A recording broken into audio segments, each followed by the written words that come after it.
হে everyone, আজকে আমি Katie cream নিয়ে বেশ কিছু ইনফরমেশন দিব তোমাদেরকে। তোমরা অনেকেই দেখতে চাচ্ছিলা যে কেটি ক্রিমের ফেক ভার্সনটা কেমন হয়, রিয়েল ভার্সেস ফেক একটা ভিডিও চাচ্ছিলা ইনবক্সে অনেকেই। যেহেতু এটা একটা ভাইরাল প্রোডাক্ট, সো এটার অনেক রেপ্লিকা আছে। এটা থাইল্যান্ডের একটা ইম্পোর্টেড প্রোডাক্ট, বাট একদম সেম সেম দেখতে কপি আছে। যেমন আমার হাতে দুইটা ক্রিম, একটা অথেন্টিক একটা ফেক, একদমই বোঝার উপায় নেই। তোমাদের কাছে যদি ফেকটা না থাকে তোমরা কোনোভাবেই বুঝতে পারবা না এখানে কোনটা অথেন্টিক কোনটা ফেক। সো এই ভিডিওতে আমি আজকে দেখাবো কোনটা অরিজিনাল আর কোনটা ফেক।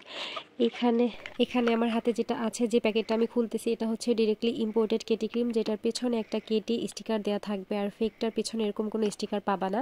অ্যান্ড হচ্ছে কালার ডিফারেন্স অনেক আছে। যেটা অথেন্টিক সেটার কালারটা দেখো একদম এরকম ডিপ টাইপের একটা কালার হবে, আর যেটা ফেক সেটাও আমি এখন খুলে দেখাচ্ছি। দুইটা পাশাপাশি রাখলে অনেক ডিফারেন্স আছে, বাট তোমাদের কাছে যদি রেপ্লিকাটা না থাকে তোমরা কোনোভাবেই মিলাতে পারবা না, বুঝতেই পারবা না যে এটা ফেক। দেখো আমি এখন ফেকটা খুলতেছি, আমি নিজেই কনফিউজড হয়ে গেছি দেখে যে এতটা সিমিলার ফেক কিভাবে হয়।